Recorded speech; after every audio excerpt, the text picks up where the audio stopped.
Christians are often looking for a silver bullet in the creation evolution debate. What's the most cutting-edge fact for creation? Today on Creation Magazine Live.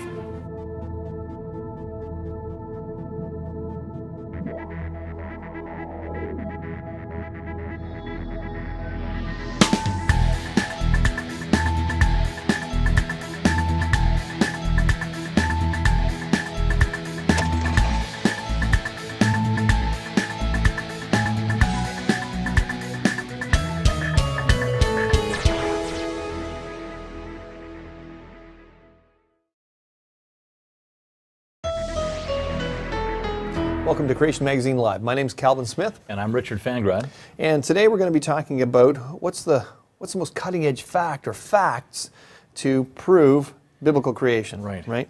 Now, many Christians, they want an answer to this question, like, okay, what's the silver bullet? What's the most cutting edge fact that's going to prove creation? You know, what's the atomic bomb of creationist arguments just going to devastate evolution, and I'm going to be able to prove my worldview? Yeah, unfortunately, there isn't one. Right. and given the nature of the origins debate, that's just not how it works. Right. Now, there are some excellent evidences that support creation, and we'll deal with some of them in a few minutes here. Creation in 6 real days, and that God created recently. And the thing is, the evolutionists can always get around them. There's always some explanation that you can come up with to get around those, even though we'll share some of the most cutting-edge facts on today's show. And the reason you can always get around that is because you're talking about something that supposedly happened in the past. Right. So there's no observational evidence. You can always come up with a just so story, so to speak. And when I'm teaching, I often use a court case analogy. You know, people want to know, well, if creationists and evolutionists are observing the same things, how come you have these two different stories? And I say, well, it's like a court case, you know. Yeah. Somebody commits a crime, there's a body there, everybody's looking around, wow, what happened? Well, you collect some data. You get a DNA sample or a hair follicle or whatever you do, and you go interview some people. And when it goes to court, everybody's looking at the same facts. Right. Nobody has privy to the information that the other side doesn't have, right? Everybody's looking at the same stuff. And so you watch one of these shows on TV, and of course the prosecutor, he says, well, look, this is how it happened, and he explains the facts in a certain way. And the defense lawyer gets up and says, no, look at the facts my way. And he reinterprets the information. He says, no, it happened this way. And so you've got two different stories, histories about the past, explaining the facts. How can you have two different stories about the past based on the same facts? Well, it's an adversarial system. They're biased. Yeah. They're fighting against each other. They're paid by their clients to view the facts in a particular way. Exactly. Yeah. And so that's the problem, is we're not talking about observational science. Yeah, and ultimately all facts are interpreted. I mean, we could go outside here and we could pick up a rock, or what we think is a rock, and even that, it might sound silly, but even that, there's still interpretation involved. You're holding something and it has to do with your senses. Are your senses working properly? And it has to do with your memory, past history, and so on. You know these other things that people call rocks, and this thing looks like those other things, so this must be a rock. Ultimately, all facts are interpreted. They have to be. Yeah. So, but nevertheless, moving past that real philosophical thing, let's consider some evidence that even atheists have said would convince them that creation is true. For example, let's just make something up. If human fossils were found with dinosaurs, right? Or let's say if human fossils were found inside a T-Rex, so like it had eaten, like it had eaten. Right. So how would, if news of such a discovery broke, what would the response be? Would atheists just say, well, but that's it, there's a creator? No, of course they're not going to do that, right? They're going to come up with an explanation for these things. So they could say something like, oh, well, see, this is proof of time travel. So we're going to evolve, we're going to get smarter, we're going to invent time travel machines. Some of us went back in time, but it was like one of these sci-fi movies, and one of the T-Rexes, stomped us down and ate us, and that got recorded in the fossil record, and that's why we found it today. Yeah. Voila. So they can explain it away. Even something as like what we would consider devastating to their theory. Yes, they can still explain it away. Yep. Always a way to explain the facts. So there is no magic bullet here, right? There isn't. Yeah. There's no way of doing it. Unfortunately, it would be easier if there was. But. Yeah, exactly. So why do apologetics at all? Right? People will ask that. Well, right? Yeah. But we read verses that we're supposed to demolish these arguments that people have, every pretense that sets itself up, about the Word of God. But let's take a look at Hebrews 11:6. It says, "And without faith it is impossible to please Him. For whoever would draw near to God must believe that He exists and that He rewards those who seek Him." So what's interesting is you've got this no God philosophy, evolution is fact. Right. Sometimes, how God uses that information, it causes people to doubt, and then they start to wonder. And I mean, it's in God's hands. But that information, many people will attest to, that was what God used to really start them to question that and to start to believe, well, maybe there is a God, and they came to saving faith. Right, and we find the same thing in Luke 16, for example. The rich man says, well, it's this great miracle. If somebody comes back from the dead, then people will believe. Right. And the response is, no, they won't. Right. There are no magic bullets.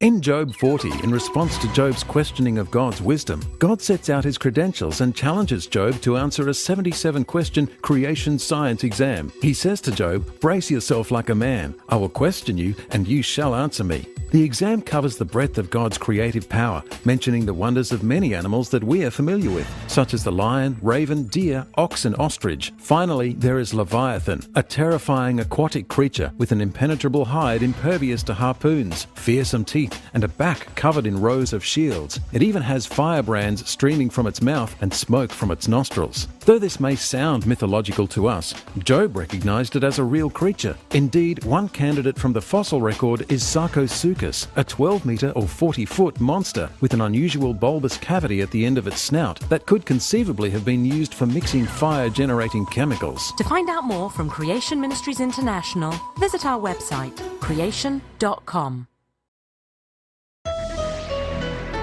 All right, if you just tuned in, we're talking about top evidences for creation today on Creation Magazine Live. Great. Now let's start with the growing number of fresh dinosaur bones. Yes, you heard right. Yeah. We're not talking about dinosaur fossils, we're talking about dinosaur bones. There's been a number of discoveries made over the years. We've actually done an entire show on this. If you missed it, like any episode, you can go online. They're there on the Media Center on creation.com. Go to creation.com/CML. It's Creation Magazine Live 3-02. It's episode 2 of season 3. Yeah. Now, we'll summarize it here, but for more details, have a look at that episode there. The first major discovery was back in the 90s, the early 90s. Right. And it was red blood cells in a T-Rex bone. And that was groundbreaking. Huge. That was groundbreaking. Huge. Yeah. And then in 2005, there was soft tissue in a T-Rex bone, apparently 70 million years old. That's their dating, not ours. Because the first one, that was highly disputed. Oh, it's a red blood cell. It's not really a blood vessel. Yeah, well, they tested it chemically, and it all checks out, and so on. 2008 had soft tissue in a hadrosaur bone, apparently 80 million years old. 2012, dino DNA, and we did a show on that a few weeks ago. And in 2013, carbon-dated dinosaur bones and also soft tissue in a triceratops horn. So lots of stuff happening there, the history of soft tissue and dinosaur bones. Exactly. Here's an actual list of what has been found in dinosaur bones so far, and just look at the screen. We got blood cells, found them. Blood vessels, where their contents could actually be squeezed out. Hemoglobin, actin, which is a protein. Tubulin, that's a protein. Collagen, another protein. Histones, this is a specific protein for DNA. It packages and orders the DNA. So this is pretty delicate stuff here we're talking about. Yep. And actual dinosaur DNA has been found. These are all things that have been found inside unfossilized dinosaur bones. Yeah, that's a cutting-edge fact. Yeah. That's huge. I mean, it goes completely against evolution that these organic materials should have been preserved in any way for millions and millions of years. Exactly. In addition, to all this, dinosaur bones have been carbon dated. Mm-hmm. Yes, carbon dated. Now, carbon dating has nothing to do with millions of years. By the way, go to check out our Creation Answers book, and actually you can read that book online for free at creation.com. Right. It should only date something up to a maximum of, let's say, 90, 100,000 years. Yeah, beyond that, there shouldn't be any carbon-14 left. Right. But the bones have actually been carbon dated. They got dates. There's plenty of carbon-14 still there, dates ranging between 22,000 and 39,000 years old. But they're supposed to be millions of years old. Supposed to be millions of years old, yes. Yeah. The carbon dating shouldn't even work, right. But it does. They dated these bones. Now, there's a bit of drama around what happened with this discovery. The scientists involved were supposed to present their paper at a joint conference of the American Geophysical Union and the Asia Oceana Geosciences Society. Mm-hmm. And when two of the conference chairmen pulled the paper.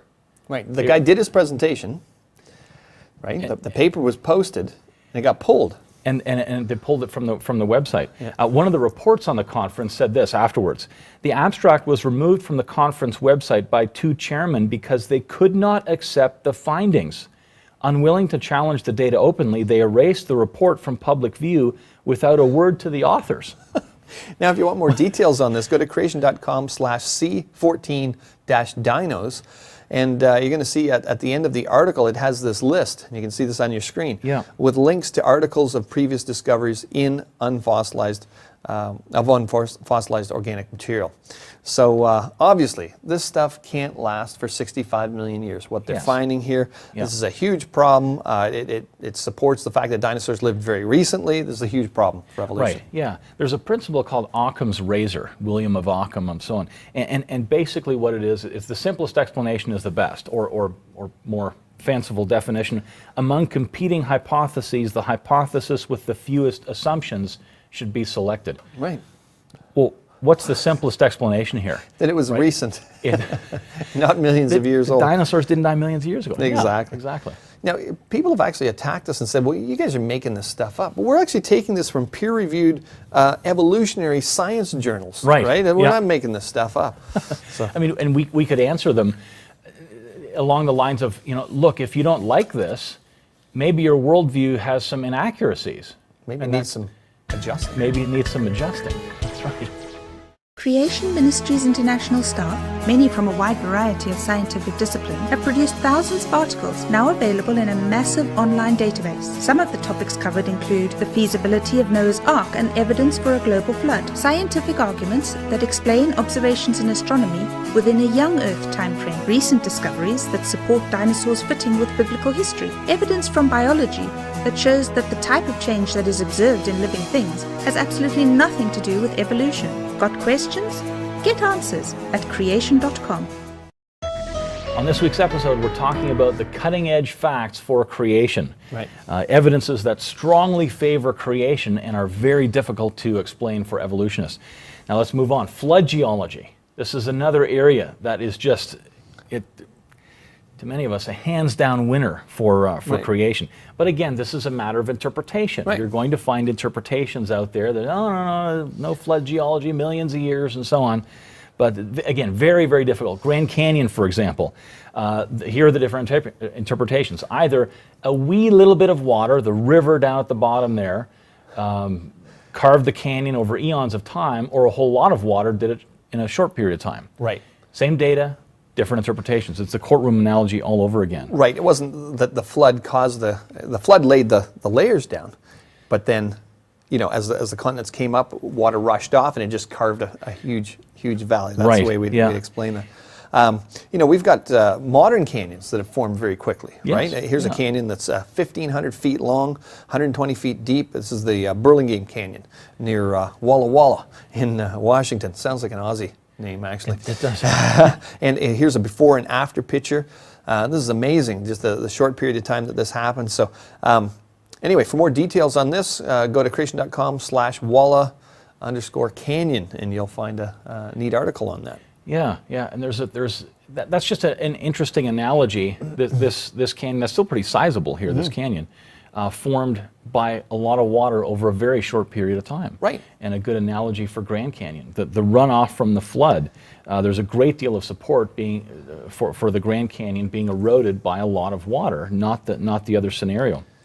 A receding flood scenario for the formation, the cutting of the canyon, is a great explanation. You can see that at creation.com/GCorigin. Get some more details there on the receding floodwaters carving the canyon toward the end of the flood. Right. One of the best evidences that support the Bible is the concept of fossils being found globally, everywhere, all over the planet. What would you expect to find if there had been a great deluge like described in Genesis 6-9? Billions of dead things buried in sedimentary layers, which is exactly what we find. And some of these these fossils are beautifully preserved. You know that they were buried rapidly. If you got a tree going through several layers, standing upright, well, all those layers must have got laid down at the same time, or you wouldn't have made a fossil tree.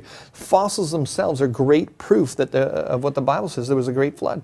Yeah. If there was a global flood, as the Bible records, the fossil record is exactly what we would expect to find. Right. It's exactly what we'd expect to find. However, if sediments were deposited slowly, the evolutionary story that we hear so much about, you wouldn't expect to find anything biological in the rocks. It would have rotted. Right, because today you're driving along the road, you see a dead deer. You know that dead deer is not going to turn into a fossil. Yeah. Because it's not going to get covered rapidly with fossils. Now, of course, evolutionists have now switched, right? They've said, well, there's been so much evidence for rapid burial. They recognize that. Yeah, yes. they've switched to what they call neocatastrophism. So they say, okay, well, you got a dead tree there. Obviously, all that layers got laid down quickly. You say, great, so you don't believe in millions of years? Oh, yes, we do. You say, well, where'd your millions of years fit? Well, it's neocatastrophism, right? First you deposit this bunch really rapidly, and you got this bunch really rapidly, and this bunch. You ask them, well, where's your millions of years then? They say, well, actually, it's in between the layers, where there's no evidence. See, what they would say was, look, we got a whole bunch of stuff deposited, and then there was millions of years of erosion. And then another big dump got put down, and then millions of years of erosion. So now they're saying that the evidence is in between the layers where there's no evidence. The absence of evidence becomes evidence of millions of years instead of the other way around. And the problem with it is that if that was true, you would expect, okay, well, erosion doesn't take place uniformly. It's going to be all jagged and stuff, and so you should see that, and then another layer, and that's all jagged. That's not what we see at Grand Canyon. It looks like a series of pancakes. It looks like it's cut by a razor, hundreds of kilometers. Yeah. Obviously, it got laid down quickly. Great support for it. And the order in the fossil record is something else that we can point to. Right. If there was a flood, we would expect a certain order. It's not going to be all random. Evolutionists often criticize us that because there is an order in the fossil record. Yeah. And we would expect an order. A global flood is going to bury things at the bottom of the ocean first. And that's what we find most of is ocean. Marine creatures at the very bottom, right? Yep. And then it goes up from there. Then you have fish and amphibians and reptiles and mammals at the top. And that's generally what we find. However, a flood also explains things out of place. Right. And evolutionists would say, well, there aren't any. I mean, they need a very ordered sequence. A flood explains a general order and things out of order. It's a good explanation, a cutting-edge fact. Did you hear about the whale that exploded? In 2001, a dead whale found floating off the coast of South Australia did just that. Authorities became worried because people ferried out to the whale in charter boats were standing on the floating carcass while white pointer sharks tore at the whale's flesh. They called in the police bomb squad to sink it, but even after detonating 3 explosives in the whale's belly, it still refused to sink. Many people think that when a fish or whale dies, it sinks to the ocean's bottom where sediment slowly covers it and it becomes a fossil. But this doesn't make sense. Dead fish and whales float. If pieces do eventually make it to the ocean floor, crabs and bacteria consume them. But we find lots of fish and even whale fossils showing that they must have been buried quickly, like in the global flood of Noah that the Bible records. To find out more from Creation Ministries International, visit our website, creation.com.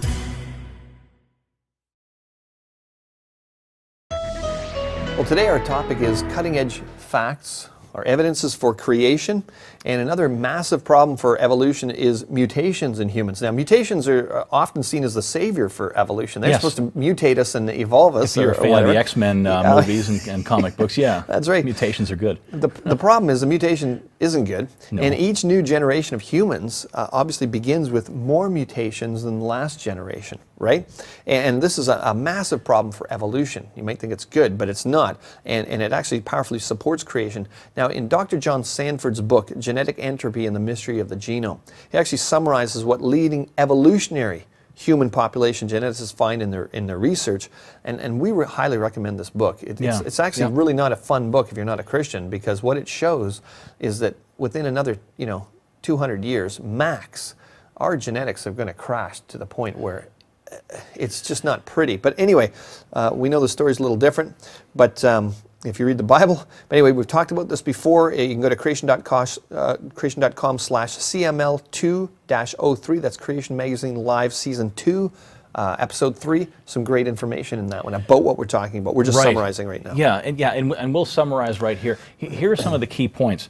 As far back as the 1950s, leading human population geneticists were becoming concerned of mutation rates in humans of between 0.1 and 0.3 mutations per person per generation. Right. So every generation, every new generation would have between 0.1 and 0.3. They were concerned. Why were they concerned? Because if the mutation rates were that high, the human race would be doomed to extinction. It's just a matter of time. And we shouldn't be here if it had been occurring over millions of years. If it's millions of years, yeah, we shouldn't. That was their concern. In the 50s, 0.1 to 0.3, what are the actual mutation rates? I mean, genetics has moved on tremendously since that time. It's a very fast-moving field of science. Yeah.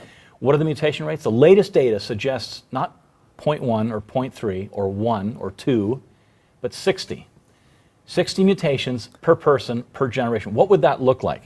If we start with 2 people like this, so if they have 60 mutations, all people in the next generation would have about 60 mutations, and all people in the following generation would have 120 mutations. Right. And all people in the next generation would have, yeah, you guessed it, 180 mutations, right? Now, that is absolutely devastating to evolutionary theories of how long humans have been around. We can't have been around that long. If we graph it out, and you see this graph here, and we talked about this on the other program as well. You can download the software that actually produces these. It's you go to mendelsaccountant.info and you can download this, and you see that in the center of the screen there, you see the values that have been put in the software, and you see those red pluses that form the sloping line. That's fitness. Starts at 100% fitness, and at the bottom of the graph is 0% fitness.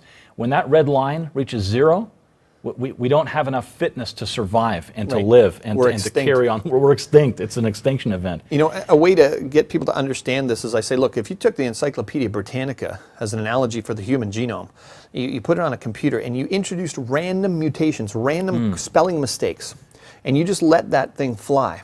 Eventually, you're not going to have 30 new volumes of Encyclopedia Britannica. You're going to have a mindless piece of goo. It's not going to say anything. It's just going to be random letters, and it's not going to have any more information.